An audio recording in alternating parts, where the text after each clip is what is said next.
Auto రంగ కార్మికులకు తీవ్ర అన్యాయం జరుగుతుందంటూ ఈ రోజు భారీ ఎత్తున అయితే కలెక్టరేట్ ముద్రించిన పరిస్థితి కనిపిస్తుంది. ఈ కార్యక్రమంలో మనతో పాటు మాట్లాడడానికి అయితే ఉన్నారు. వాళ్ళతో మాట్లాడే మరిన్ని వివరాలు తెలుసుకునే ప్రయత్నం అయితే చేద్దాం. చెప్పండి, అసలు ఏం జరిగింది, ఏంటి మీ ప్రధాన డిమాండ్స్ ఏంటి? ఈరోజు రాష్ట్ర వ్యాప్తంగా కూడా రేపు 4వ తారీఖున ఏటీఎస్ అంటే ఫిట్నెస్ అన్ని కూడా ప్రైవేట్ వాళ్ళకి కాంట్రాక్ట్ ఇచ్చి గవర్నమెంట్ ఇక్కడ రాష్ట్ర ప్రభుత్వం దానివల్ల ఫిట్నెస్ చేసేటప్పుడు అనేక ఇబ్బందులు జరుగుతాయి. ఎందుకంటే కంప్యూటర్ కాబట్టి చిన్న వాంటింగ్ అయినా మొత్తం వెనక్కి పంపించే అవకాశం ఉంది. దానివల్ల ఆటో కార్మికులు నష్టపోయే ప్రమాదం ఉంది. దీన్ని వెంటనే విరమించుకోవాలని రాష్ట్ర ప్రభుత్వం మేము కోరుతున్నాం. అదేవిధంగా 4-5 రాష్ట్రాలు విఫలమైంది. రాజస్థాన్ కానీ, ఆంధ్రప్రదేశ్, యూపీ కానీ, అలాగే గుజరాత్ కానీ అన్ని రాష్ట్రాలు కూడా విఫలమైంది. కాబట్టి ఇక్కడ కూడా ఈ ప్రభుత్వం మరి చూద్దాం ఇక్కడ ఆటో కార్మికులు అలా ఏ విధంగా నష్టం చేయాలనేది దురుద్దేశంతో ఈరోజు రాష్ట్ర ప్రభుత్వం ఇక్కడ దీన్ని ప్రవేశపెట్టింది.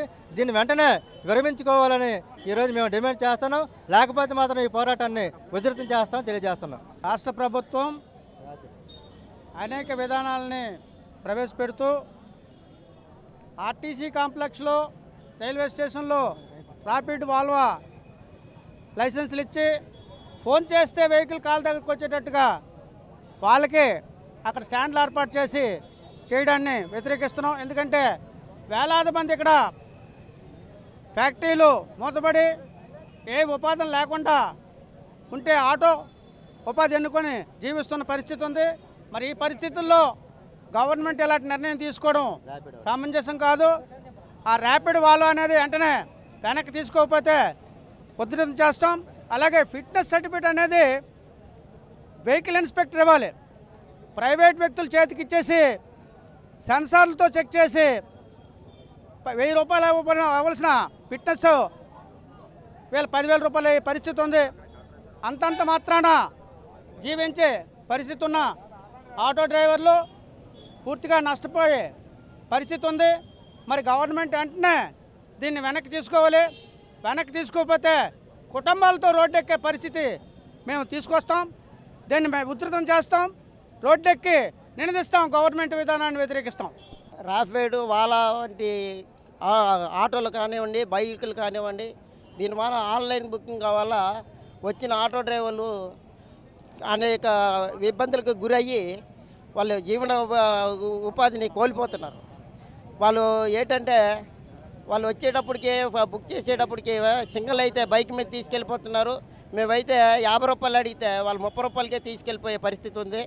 దీనివల్ల ఆటో డ్రైవర్లు చాలా మట్టుకి దీనికి గురి కాబోతున్నారు.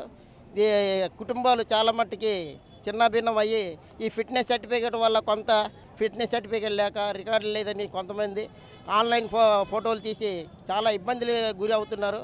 దీనివల్ల బ్రతుకు జీవనోపాధి లేక నానా అవస్థలు పడుతున్న ఆటో డ్రైవర్లపై వేధింపులు ఆపాలని మేము విన్నవించుకుంటాం.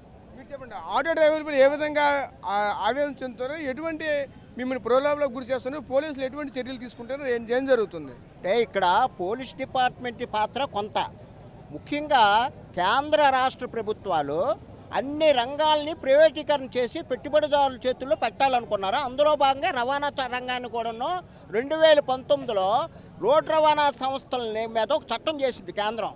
ఆ చట్టం ప్రకారంగా ఇప్పుడు ఈ రాష్ట్ర ప్రభుత్వం కూడా ఇప్పుడు రవాణా రంగంలో ఉన్న ఫిట్నెస్ లాంటివన్నిటిని కూడా ప్రైవేట్ సంస్థలకు అప్పచెప్తున్నారు. దానివల్ల ఏమవుద్దంటే సపోజ్ ఎగ్జాంపుల్ ఒక చలానా ఫీజు 1000 రూపాయలు ఉందనుకోండి, రేపు ప్రైవేట్ చేతుల్లోకి పోయిన తర్వాత అది 2000 అవుద్ది, 3000 అవుద్ది.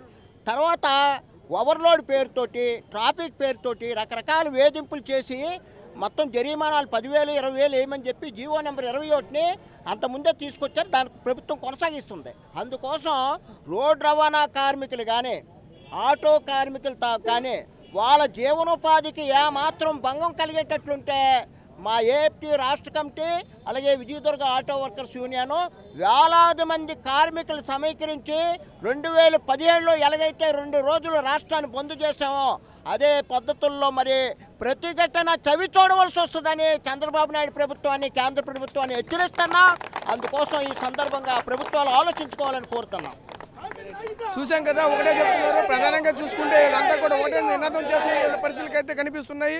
ఏదైతే ఈ రోజు ఉన్నటువంటి ఆటో యూనియన్లకి అయితేనేమి అలాగే ఉన్నటువంటి కార్మికులు కూడా తీవ్రంగా ఇబ్బందులు అయితే ఎదుర్కొన్న పరిస్థితులు కనిపిస్తున్నాయి. ఈరోజు తీసుకొచ్చినటువంటి కేంద్ర రాష్ట్ర ప్రభుత్వాలు అయితే మాత్రం ఈ కొత్త చట్టాలు తీసుకొని వచ్చి అయితే మాత్రం ఈ ఆటో కార్మికులు నడ్డి విరిసే ప్రయత్నం కూడా చేస్తున్నారని చెప్పుకొస్తున్న పరిస్థితి కనిపిస్తుంది. ఏదైతే ఈ రవాణా వ్యవస్థను అంతా కూడా ఈరోజు ప్రైవేట్ రంగం అయితే చేస్తున్నారు. ప్రైవేట్ రంగం చేసినందువల్ల అయితే మా కుటుంబాలు కూడా చిన్న భిన్నం అవుతున్నాయని ఈరోజు ఆపోతున్న పరిస్థితులు కూడా కనిపిస్తున్నాయి. కెమెరా పర్సన్ నాయుడుతో రాజేష్, RTV, విజయనగరం నుంచి. మరిన్ని వీడియోస్ కోసం ఛానల్ ని సబ్స్క్రైబ్ చేయండి. లేటెస్ట్ అప్డేట్స్ కోసం వాట్సాప్ ఛానల్ ని ఫాలో అవ్వండి. ఆ లింక్ డిస్క్రిప్షన్ లో ఉంది.